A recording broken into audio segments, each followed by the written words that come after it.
नमस्कार और स्वागत है आपका डिफेंस पेज में। आज हम बात करेंगे इंडिया और रशिया के बीच जल्द ही साइन होने वाले मिलिट्री लॉजिस्टिक्स पैक्ट के बारे में। यह पैक्ट 5 साल का होगा और ऑटोमेटिक रिन्यू होता रहेगा जब तक कि कोई एक देश इसे रिन्यू न करने का निर्णय न ले। रशिया की सरकार ने इस पैक्ट को लेकर जो डॉक्यूमेंटेशन और भाषा है उसे अपनी ऑफिशियल वेबसाइट पर अपलोड कर दिया है। इससे यह साफ हो जाता है कि यह एग्रीमेंट जल्द ही साइन हो जाएगा। इंडिया ने पहले भी कई देशों के साथ मिलिट्री लॉजिस्टिक्स पैक्ट साइन किए हैं, जैसे कि USA, Australia, Singapore, Japan, south Korea, France और ओमान। इन एग्रीमेंट्स के तहत इन देशों की वॉरशिप्स इंडिया के नेवल स्टेशंस का उपयोग कर सकती हैं। अब रशिया की मिलिट्री भी इंडिया के नेवल स्टेशंस का उपयोग कर सकेगी। रशिया के लिए यह एग्रीमेंट बहुत महत्वपूर्ण है क्योंकि इससे उन्हें इंडियन ओशन में अपनी प्रेजेंस बढ़ाने का मौका मिलेगा। रशिया पहले ही सूडान के साथ एक डील कर चुका है जिससे उन्हें रेड सी में एंट्री मिल गई है, लेकिन असली फायदा तब होगा जब रशिया की वॉरशिप्स इंडियन ओशन में लंबे समय तक रह सकेंगी।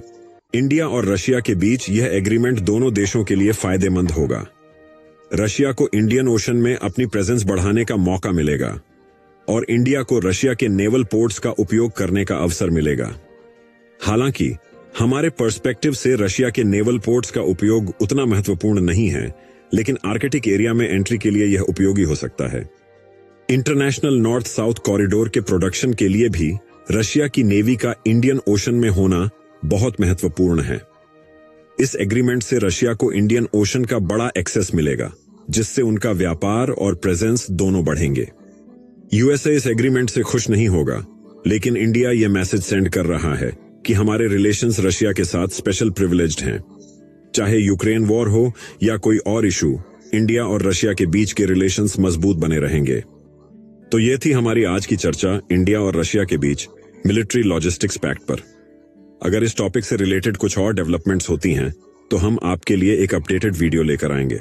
अब एक सवाल आपसे, हाल ही में वो कौन सा देश है जो तीसरी सबसे बड़ी डोमेस्टिक मार्केट बन चुका है एयरलाइंस के लिए?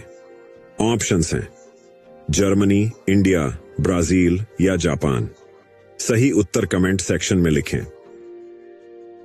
धन्यवाद। अगर आपको यह वीडियो पसंद आया